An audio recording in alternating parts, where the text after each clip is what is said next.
Who do you think are the strongest heroes in every lane that you should be using right now? Well, if you're a solo player, you might be thinking, none of these heroes are going to work if your team is trash. But of course, it's still a huge advantage if you know when to pick these heroes and how to maximize their potential. Starting off with the mid lane, we have Zushin, who is still dominating the meta because she's incredibly annoying to go up against. I must say her damage isn't exactly overpowered, but she feels unfair to fight against because her skill 2, Lantern Flare, can be used as long as she has mana, and she keeps poking and knocking enemies up repeatedly. As you can see, they're struggling to get close, while I'm just maintaining a safe distance behind our roamer.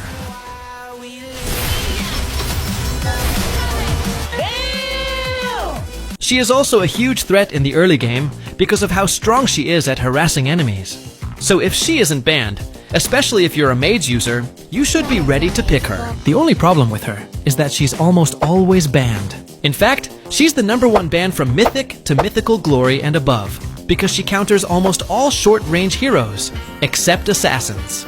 Aside from Shushin, Eve is another S-class mid-lane hero in the current meta. Although Eve has no knockup or other strong crowd control skills, she has stronger poke damage and slows compared to Shushin. In addition to her damage, Eve's skills are also great for kiting, making her much harder to target compared to other mages.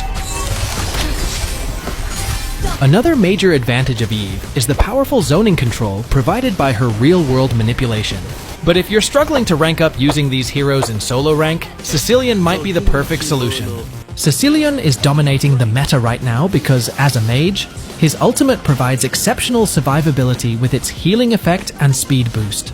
And it pairs perfectly with the recently buffed Clock of Destiny, which restores 15% of HP and mana when they drop below 50%, while also offering stacked hybrid defense. And what I really like is that it also grants slow immunity, so you won't have to worry about dealing with heavy slows. What's even more impressive is that he almost feels like a marksman because he scales so well as the game goes on. And that 1 second immobilize is really frustrating to deal with. So, a quick recap on the meta picks tier. We have Shushin, Eve, Cecilion, and the last mage in their bracket is Luo Yi. She doesn't get much attention and is often ignored, but she's actually one of the strongest mages right now. Not just because of her global ultimate, but also because of her burst damage combined with continuous crowd control, providing multiple interruptions. Her skills are also super useful for securing objectives, especially during turtle fights, since you can just bounce her skill 1 off the turtle and easily land the double vacuum combo on the enemy jungler.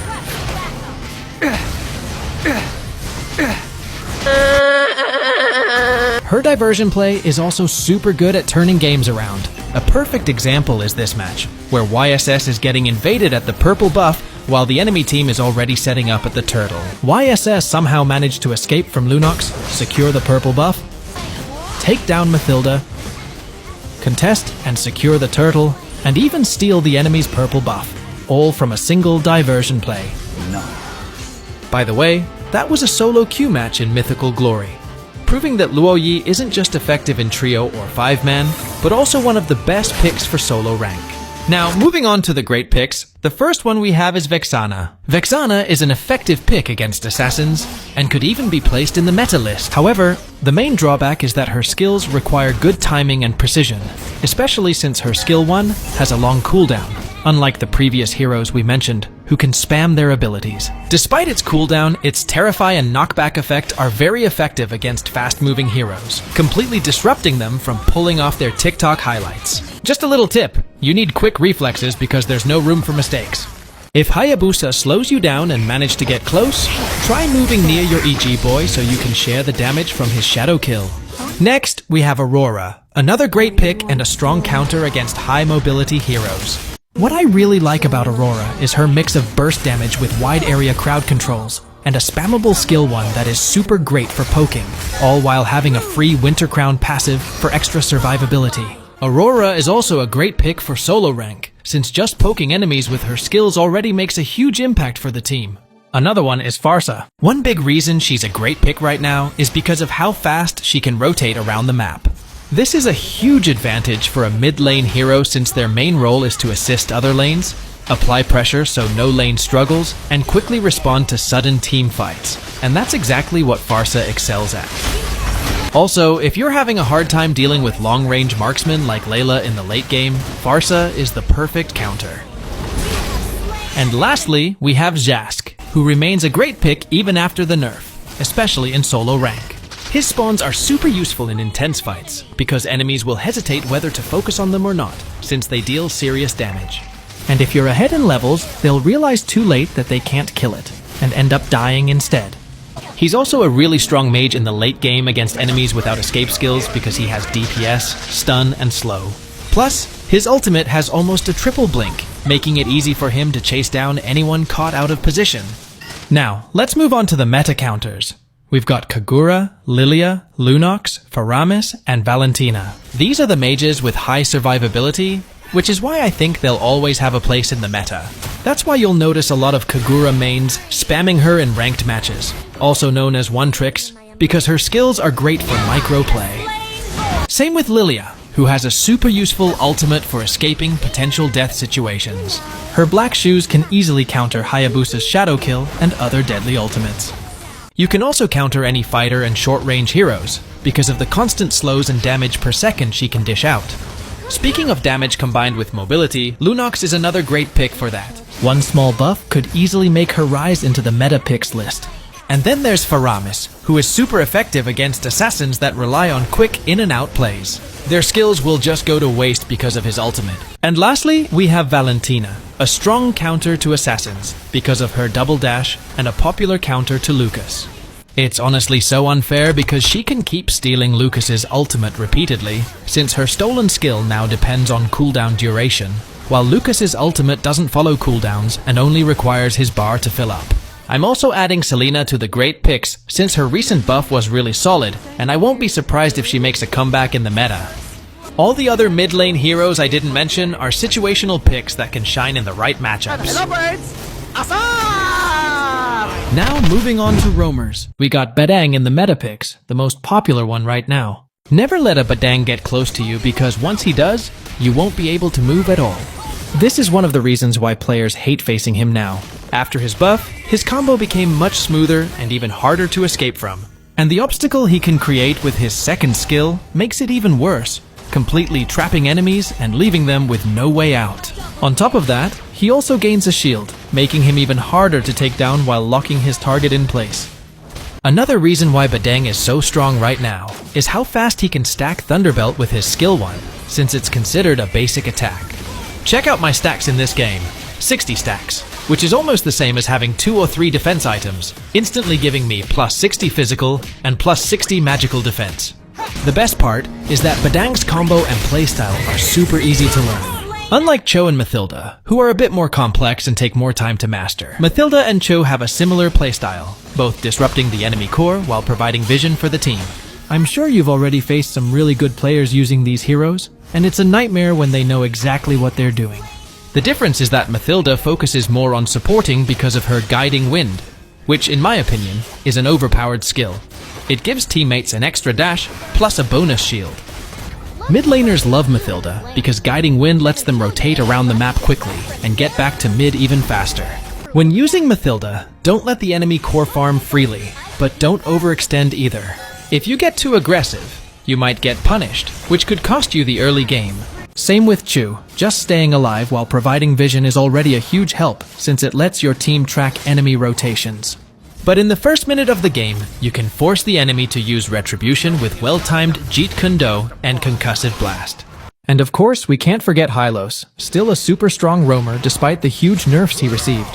Hylos is still a tough opponent to deal with, especially in solo rank, where players lack communication and proper coordination. His ability to apply constant pressure makes it difficult for enemies to respond effectively. Moving on to great pick list, we have Hilda, Khalid, and Jawhead. These heroes can dish out solid damage while staying durable in fights, and they are more effective nowadays compared to setter tanks because of the rise of assassins. But if you're looking for solid setters, Tigreal and Gadot are here in the great picks as well. These two are super solid in team fights, and they're at their best when enemies are grouped up. The only problem is that you need to let your teammates know you're going in. Otherwise, your setup will be wasted. I'll just put the complete tier list here since this video is getting a bit long. Here are our good picks and meta counters. Under meta counters, we have Lolita, a solid pick against projectile-based heroes like Granger and other marksmen. Minthithar, that is great for locking down heroes with multiple dashes like Haerith, completely shutting down their mobility. Same as Khufra. The difference is that Khufra has even more crowd control to disrupt enemies, and his skill too has a much shorter cooldown compared to Minthithar's ultimate.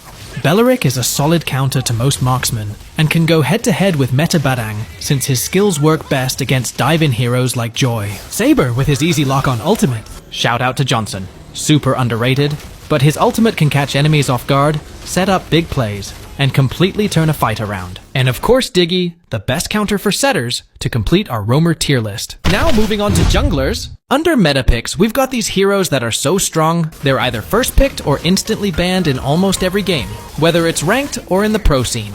And I just want to point out how Julian became a priority pick, and one of the strongest junglers in the meta, mainly because of the new rose gold effect. It seriously feels like it was made just for him.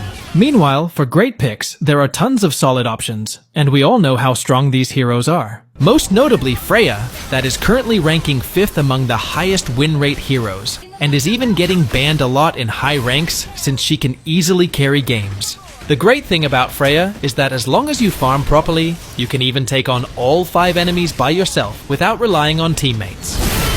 And the newly revamped Hanzo, who's definitely going to be a headache for a lot of heroes. Players just haven't fully figured out the right playstyle and item build for him yet, but give it some time, and he'll be a real problem. Under meta counters, utility junglers are making a comeback due to the latest update, which is clearly pushing their return. With some tank items getting buffed, and heroes like Baxia and Barats also receiving buffs, they're now a real threat again, and a solid counter to the meta assassins. Moving on to gold laners. We have Haerith, Irithyll, and Granger. Even though Granger got hit with a big nerf, he's still a pain to deal with because of his super strong early to mid game. His skills are so hard to deal with, especially when you've built up a lot of stacks. It just never seems to run out. And honestly, that's something that should get nerfed in the future updates. And speaking of lane bullies, Haerith is another beast right now. His early game pressure is crazy, and even Carry, who's supposed to counter him, can struggle if the Haerith player knows how to time their engages properly. That's why Irithyll has climbed up in the meta. She can go toe-to-toe with these two, since she can keep dishing out basic attacks while dodging at the same time, making it easy for her to outplay them. She's also a great pick for solo rank since she can easily take over games with her mobility, plus she's been a popular choice in the pro scene lately. So here's the full tier list for gold laners this season. I won't go over each one since there aren't many changes, and I've already talked about them in my previous videos. Same goes for EXP laners. Heroes with Thunderbelt are still dominating the meta, with Lucas being the newest addition to the strongest list since he's absolutely crushing ranked matches right now. The good thing about Lucas is that, aside from his insanely strong skill 1 damage and powerful HP recovery, he's also got a ton of mobility and control immunity that makes him super hard to lock down. He also has a long-range skill that deals massive damage, making him a complete package as an EXP laner.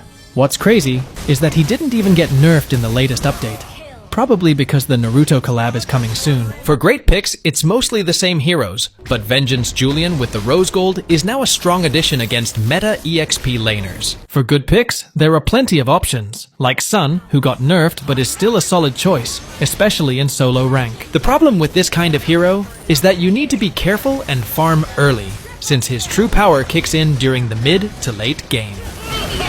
For meta counters, we got Cece getting yet another buff, and she's still the perfect pick against those tanky EXP laners. I won't go over each one since this video is already pretty long, and again the ones I didn't mention are either situational or conditional picks. And remember, counter picks are stronger than meta picks, but comfort picks will always be stronger than both meta and counter picks.